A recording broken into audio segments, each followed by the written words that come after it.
Namaste students. So in the previous class we were studying this chapter number 20, force, work and energy, right? And students, in the previous class the last topic we discussed was friction, or you can say the frictional force. So I'll just give a quick review of that first, right? So what was friction? Students, friction is any opposing force. Friction is what? Friction is an opposing force that acts between the surface and the moving object. Like if a car is moving, then friction is what? Friction is the force that acts in the opposite direction. Like if car is moving like this, friction will act in this direction. It will act in the opposite direction between the tires of the car and between the ground, or between the surface on which car is moving. Next point we studied, what was it? That friction is less on smooth surfaces. That's why we saw the example of ball, that ball moves faster or more distance on a smooth surface than on grass, which is rough surface, right? So what was that we studied, that friction is more on rough surfaces, right?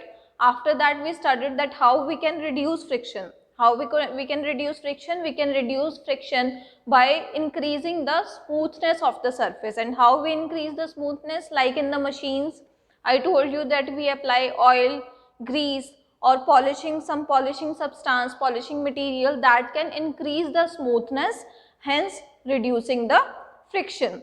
Now see students, one more example is there. In the carom game, when you play the carom game, you apply powder before that, right? So that fine powder is applied so that friction is reduced, and the striker with which you play carom, it moves very effectively on the carom board. So powder can also reduce friction. These were the ways by which we can say that friction can be reduced. Also we discussed various advantages and various disadvantages of friction. You can write on the paper with pen, that is due to friction between the pen and the paper. Also the eraser, like I told you that friction can cause wear and tear of the shoes, right? So one another example of wear and tear is the eraser. When you write something with a pencil and you erase with the eraser, there is friction between that paper and the eraser. So the eraser gets reduced in size. After some days, the eraser, when you are using the eraser continuously, what happens? Its size gets reduced to very small size, right? So that's happened, that happened due to friction. That happened due to friction between the paper and the eraser. Because of that friction, we were able to rub that pencil, that written pencil, and also it caused wear and tear, some damage of that eraser, right? So now students, after the friction, now the today's topic, like I told you in the previous class, that the next topic is work, because the next topic is work. In the previous classes we have already discussed force completely, right? We have discussed force completely. We have studied about force in very much detail. Now the next thing is work. First of all students, what is work? When will you say that work has been done? If I start applying some force over this blackboard, and after some time I'll get tired, right? Because I applied too much force over this blackboard and the wall behind it, but it could not move because it is too heavy and attached very well, right? So will you say that work has been done because I applied too much force and I started sweating? Will you say that this is work? If you say yes, no, then it's incorrect. The answer is no. The work is not done. In the terms of science, work is not done here when I apply force over there. So the first thing which is necessary for work is, everybody can tell yes, applying of force is necessary, right?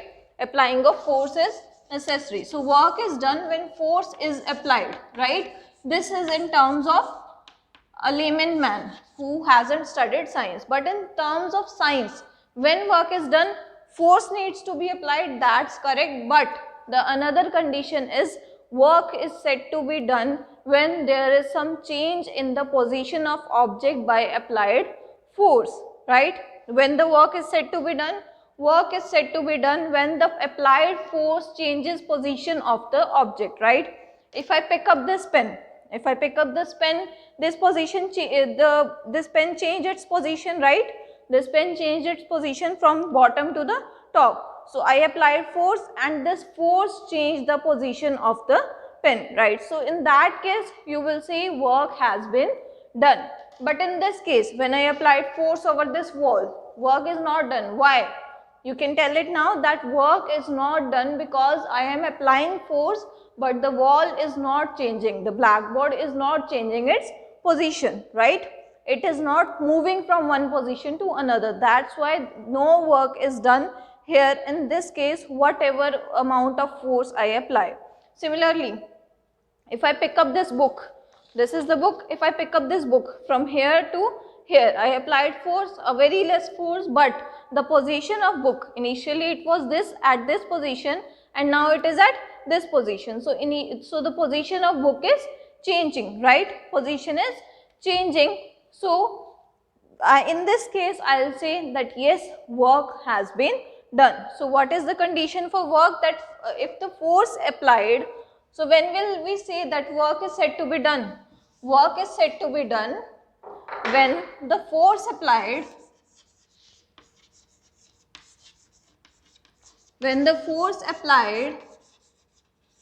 changes the position of the object.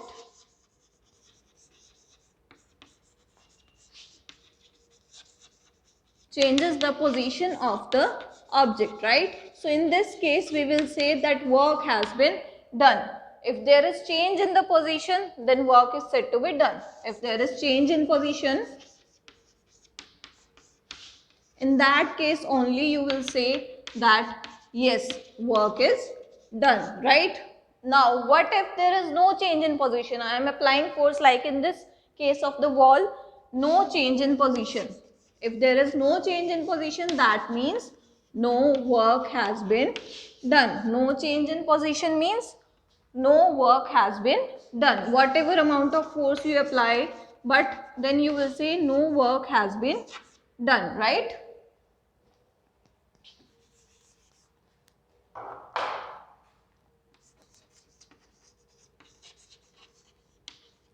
Now, in case if you are picking up a chair, you take your chair and you just pull it or push it. It will change its position. In that case, you will say that ma'am, work has been done because before the chair was at a different position and after applying force, it is at a different position. Similarly, if you take a very heavy bucket of water, very heavy means let's say it's containing 100 liters of water, then can you pick it up? No, you can't pick it up. The water tank at your terrace, if you apply force over it, can you push it? No, you are applying force, but that is not changing position due to that force. Initially भी tank वहीं पर थी, बाद में भी वहीं पर है. That means there is no change in position. That means work is not said to be done. That in that case work is not done. So students, after this is all you need to know about work, that when we say that work has to be done, you just think over various situations, then when you are applying force, and in that case will the work be done or not, right?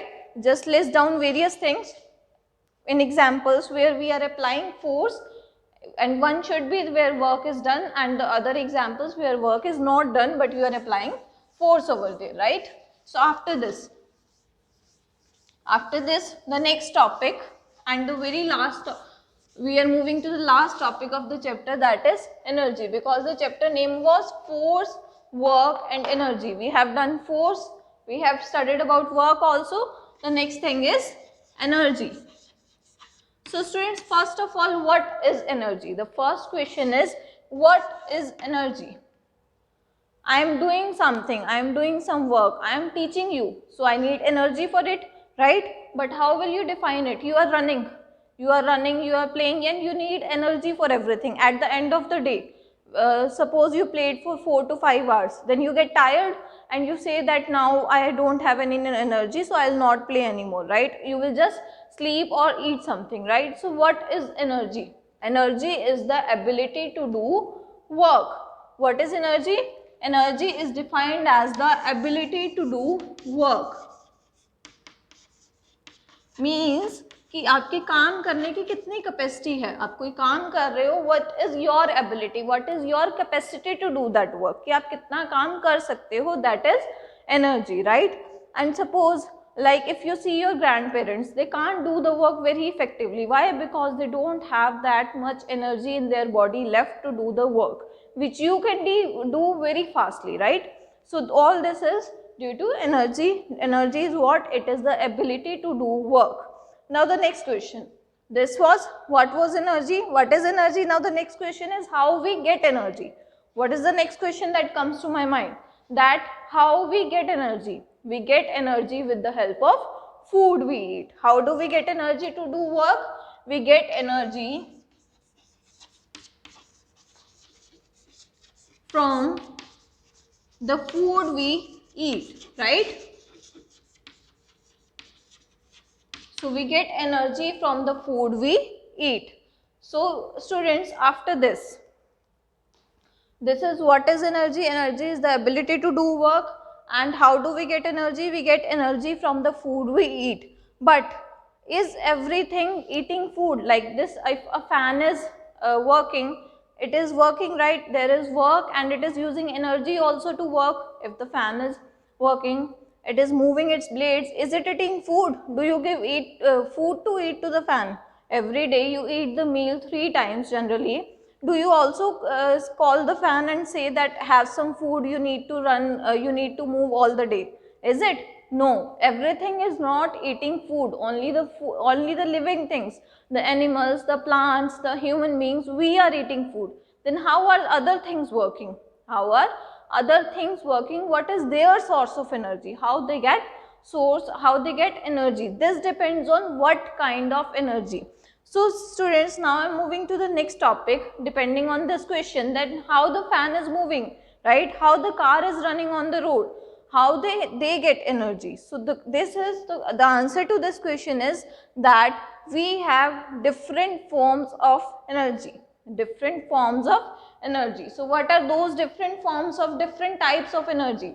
We are just going to study their uses also, right? The car is running on the road, it is not eating any food, but it is taking the fuel, the petrol, diesel to run on the road, right? So depending on this, depending on their source, depending on the use, we have different types of energy. So what is the next topic? Next topic is what are different forms of energy, right? And how do we get it? How do we get it? And what are the uses of those energy? So the first is electrical energy. First form of energy is electrical energy, right? After that, the second is heat energy. The second one is, I am writing it here. One is electrical energy, right? Just wait. One is electrical energy, second is heat energy, third one is wind and water energy. We place two energies here in the same column. It is wind and water energy, and the fourth one is the solar energy, right? So these are the four different forms of energy majorly that is used for various things to work. So we are just going to study all these one by one. First of all, the very first one is electrical energy. Now students, the name suggests what is electrical energy, how will you define it, and what is the use of it. From the name you can say that electrical is made up is derived from the word electricity. It is derived from the word electricity. Now what is the meaning of electricity? Means that energy which those appliances which are using the electrical energy, means the energy of electricity.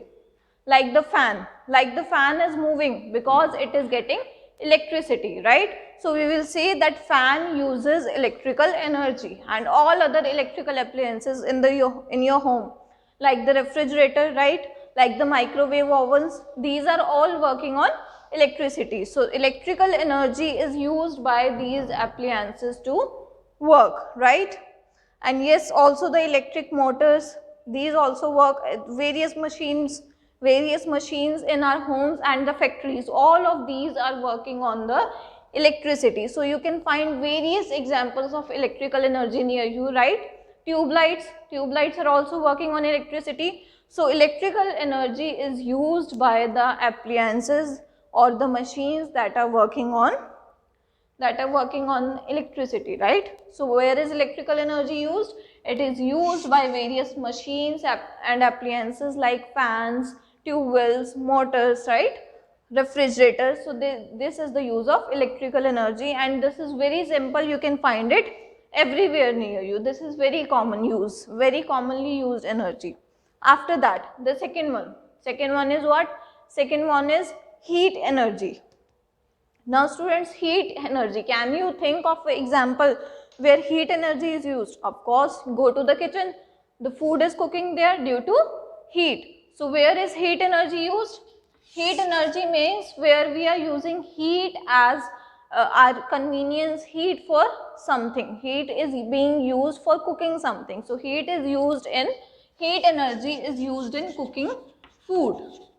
So food is being cooked by heat energy. Heat energy is used to cook food, right? And also, where do we get heat? From the gas cylinders, right? And the gas cooktops we get heat, right? There the gas is burning and we get heat and we cook our food. Also, have you seen the solar cookers?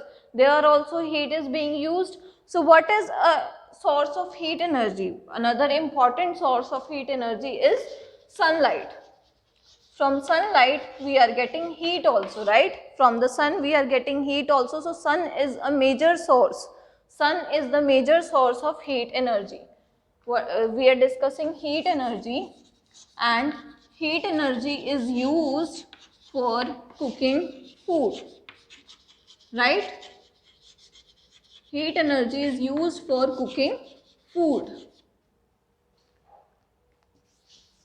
So after it, what is the source of heat energy? Sun is an important source of heat energy, right?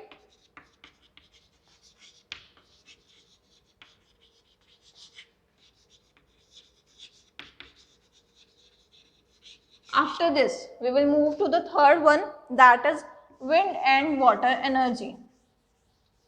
So students, wind and water energy, as the name suggests, this energy we get from the wind and the water. Wind, have you seen windmills? Windmills are what? Windmills are working, they are very huge in height, and the wind blows, its blade moves. Its shape is something like this, right?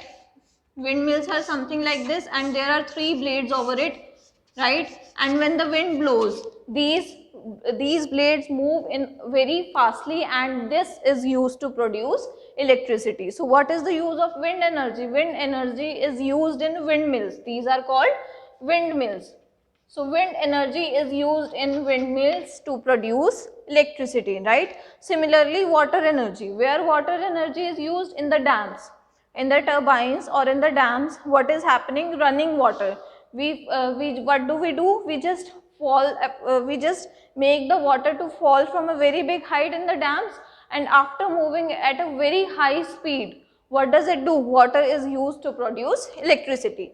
So what is the use of this energy? Wind and water energy. This is used to produce electricity. This is the major use, and when the electricity is produced from this, then we can use it for various purposes, right? So here the electrical energy is produced with the help of wind and water energy. This is very important, right? So students, these two we have discussed in detail, electrical and heat energy. In the next class, I'll again tell you what is wind and water energy, because it is very important, right? And the solar energy also. So these are the various forms of energy, and in the next class we will discuss another topic also. Till then, just go through this video and read this from the book also. It's very important, read it from the book also, and try to understand the concepts I know these are all new for you, but just try to understand, don't cram, just understand the concepts, and I hope you just get it very clearly, okay. Namaste students, have a nice day. Thank you.